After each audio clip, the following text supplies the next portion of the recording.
Kabut tipis mulai menyelimuti lembah ketika Kusno mengambil handuk dan sabun dari gantungan di beranda rumahnya.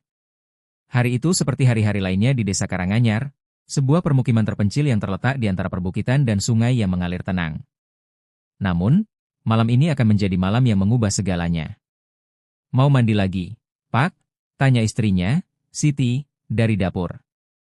Iya, badan masih lengket sekali setelah seharian di kebun, jawab Kusno sambil mengambil parang kecil yang selalu disimpannya di samping pintu. Jalan menuju sungai sudah mulai gelap. Matahari tenggelam dengan cepat di balik puncak bukit, meninggalkan jejak jingga kemerahan yang perlahan memudar. Kusno sudah terbiasa dengan jalan setapak ini, meskipun semak belukar di kanan kirinya semakin tinggi dan lebat belakangan ini.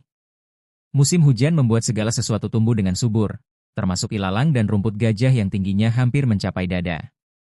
Dengan parang di tangan kanannya, Kusno mulai menebas tanaman-tanaman yang menghalangi jalan. Suara gesekan parang memotong batang rumput dan dedaunan menciptakan irama tertentu yang akrab di telinganya. Suak! Suak!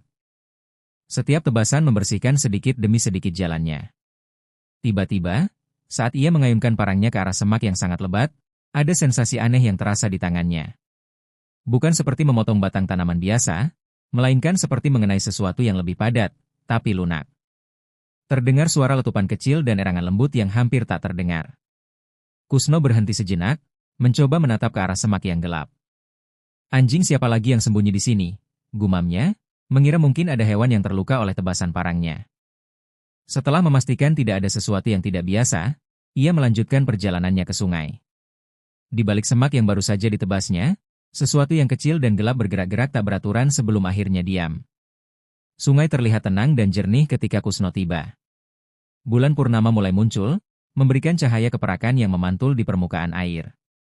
Dengan lepas, ia melepaskan pakaiannya dan masuk ke dalam air yang dingin menyegarkan. Ritual mandi malam ini adalah bagian dari kesehariannya selama puluhan tahun, sebuah kebiasaan yang memberinya ketenangan setelah seharian bekerja keras. Selama mandi, Kusno merasa ada yang aneh. Seperti ada yang mengawasinya dari balik pepohonan. Tapi ketika ia menoleh, tidak ada apa-apa selain bayangan-bayangan pohon yang bergoyang ditiup angin malam. Ia mengabaikan perasaan itu, menganggapnya hanya imajinasi karena lelah. Setelah merasa cukup bersih dan segar, Kusno berangkat pulang. Jalan setapak yang gelap terasa lebih menyeramkan dari biasanya. Beberapa kali ia menoleh ke belakang, merasa ada yang mengikutinya. Tapi yang terlihat hanya kegelapan dan bayangan-bayangan yang menari-nari. Keesokan harinya, desa mulai diguncang keanehan. Ayam-ayam milik warga mati dengan leher terpuntir, tapi tidak ada tanda-tanda dimakan atau diambil dagingnya. Beberapa warga melaporkan melihat bayangan kecil berlari cepat di sudut mata mereka. Tetapi ketika dilihat langsung, bayangan itu menghilang. Kusno awalnya tidak menghubungkan kejadian-kejadian aneh ini dengan peristiwa di sungai semalam. Tapi ketika malam tiba, keluarganya mulai merasakan kehadiran sesuatu yang tidak diinginkan. Pak, tadi malam aku dengar seperti ada anak kecil menangis di luar jendela, ungkap Siti pagi itu dengan wajah pucat. Mungkin kucing, Bu. Kau tahu sendiri bagaimana suara kucing di malam hari seperti tangisan anak. Kusno mencoba menenangkan, meski dalam hatinya ia juga merasa tidak nyaman. Seminggu berlalu, dan gangguan semakin menjadi-jadi. Perabotan rumah tangga berantakan di pagi hari, makanan yang disimpan hilang, dan suara-suara aneh terus terdengar setiap malam. Warga mulai berkumpul dan membicarakan tentang apa yang terjadi. Ini pasti makhluk halus, kata Mbak Sentika, orang tertua di desa. Tapi rasanya berbeda dari biasanya. Biasanya kuntilanak atau genderuwo tidak sebandel ini. Beberapa warga mulai melakukan ritual kecil-kecilan, menyebar garam dan menancapkan gunting di bawah bantal. Tapi tidak ada yang berhasil. Gangguan justru semakin menjadi. Pada minggu kedua, seorang anak kecil jatuh sakit setelah mengaku didekati oleh bayangan hitam tanpa kepala di kamarnya. Warga semakin panik. Beberapa keluarga mulai mengungsi ke desa tetangga, tak tahan dengan teror yang tak kunjung usai. Kusno merasa bersalah, meski tidak tahu pasti mengapa. Sejak malam ia mandi di sungai, semuanya berubah. Tapi ia tidak berani bercerita tentang perasaan anehnya itu kepada siapapun. Di tempat lain, seorang pengembara buta bernama Mardi berjalan dengan tongkatnya menyusuri jalan setapak menuju desa Karanganyar. Ia telah berkelana dari desa ke desa selama puluhan tahun, hidup dari belas kasihan dan kemurahan hati orang yang ditemuinya. Kebutaan Mardi bukanlah halangan baginya. Justru, Karena tidak bisa melihat dunia fisik, ia mengembangkan kemampuan lain yang tidak dimiliki kebanyakan orang. Mardi bisa merasakan keberadaan makhluk-makhluk dari dimensi lain, entah itu roh leluhur atau makhluk halus yang masih berkeliaran di dunia.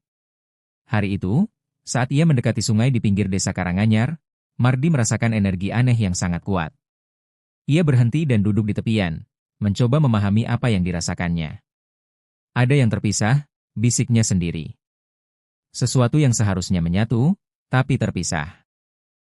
Dengan hati-hati, ia meraba-raba daerah sekitar sungai dengan tongkat dan tangannya. Tiba-tiba, jemarinya menyentuh sesuatu yang dingin dan bertekstur aneh. Saat ia mengambilnya, getaran energi yang kuat membuat seluruh tubuhnya menggigil.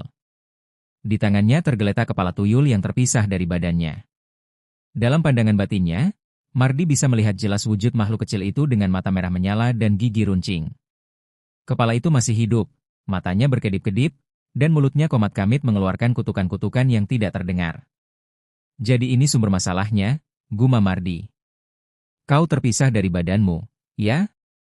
Kepala tuyul itu seperti marah, tapi tidak berdaya. Mardi membungkusnya dengan sehelai kain yang ia bawa, merasakan energi dari kepala itu berdenyut-denyut seperti jantung yang berdetak. Dengan beban baru di pundaknya, Mardi berjalan menuju desa Karanganyar. Semakin dekat ia dengan desa, semakin kuat ia merasakan energi lain yang liar dan tidak terkendali, energi dari badan tuyul yang sedang mengamuk. Desa Karanganyar seperti desa mati ketika Mardi tiba. Hanya beberapa lampu minyak yang menyala dari rumah-rumah yang masih dihuni. Suara tangis anak-anak dan bisikan-bisikan ketakutan terdengar samar-samar. Mardi mengetuk pintu rumah pertama yang ia temui. Kebetulan, itu adalah rumah Kusno.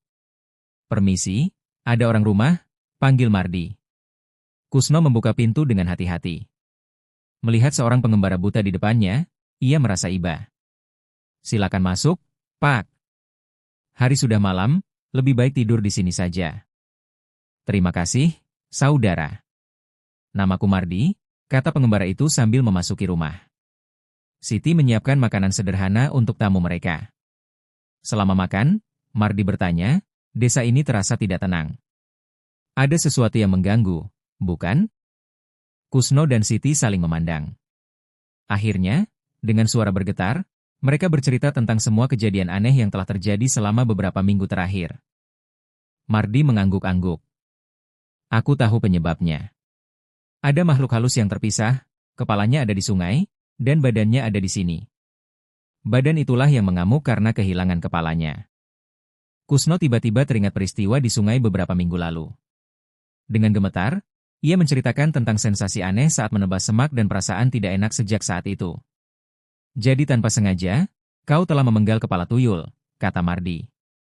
"Sekarang, badan tanpa kepala itu mengikutimu pulang dan mengamuk di sini." "Apa yang harus kita lakukan?" tanya Siti ketakutan. "Malam ini, aku akan mencoba menenangkannya," jawab Mardi. "Tapi aku butuh bantuan kalian."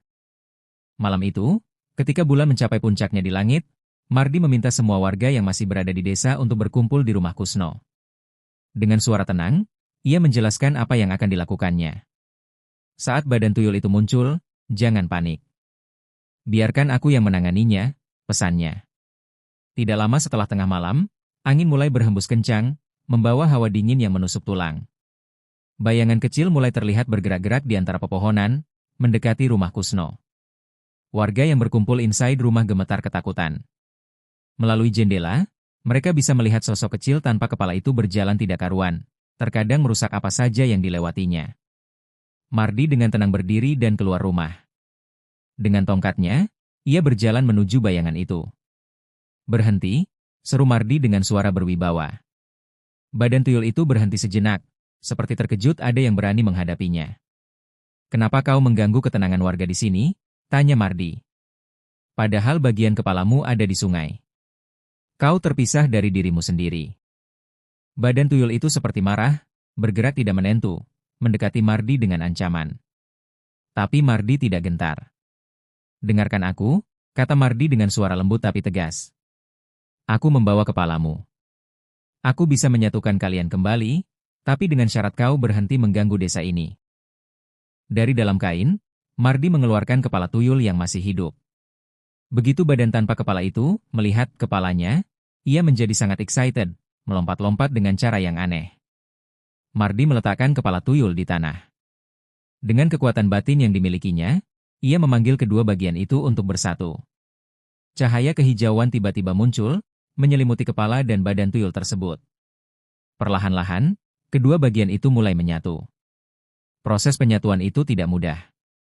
Energi yang dilepaskan sangat kuat, membuat angin berputar-putar di sekitar mereka. Warga yang menyaksikan dari dalam rumah tercengang, sebagian menutup mata karena takut. Setelah beberapa saat, cahaya mulai mereda.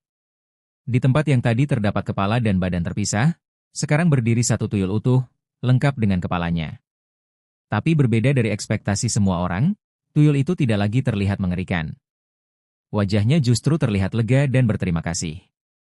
Mardi berbicara dengan tuyul itu dalam bahasa yang tidak dimengerti warga. Setelah beberapa saat, ia menoleh kepada warga. Tuyul ini sebenarnya tidak berniat jahat. Ia hanya kebingungan dan kesakitan karena terpisah dari kepalanya. Sekarang setelah bersatu, ia berjanji akan meninggalkan desa ini dan tidak mengganggu lagi. Benar saja, tuyul itu mengangguk dan kemudian perlahan-lahan menghilang di telan kegelapan malam. Keesokan harinya, desa Karanganyar kembali tenang. Untuk pertama kalinya setelah berminggu-minggu, warga bisa tidur nyenyak tanpa gangguan.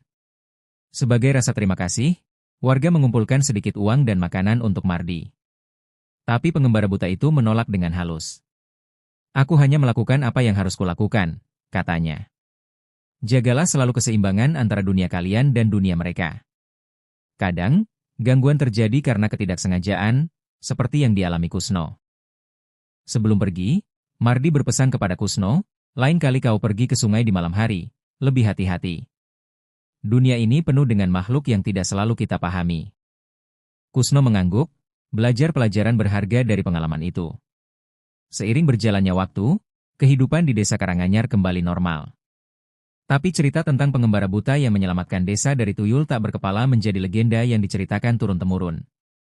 Dan hingga saat ini, jika ada warga yang harus pergi ke sungai di malam hari, mereka selalu membawa sesaji kecil sebagai tanda permintaan maaf dan penghormatan kepada makhluk-makhluk yang mungkin mereka ganggu tanpa sengaja.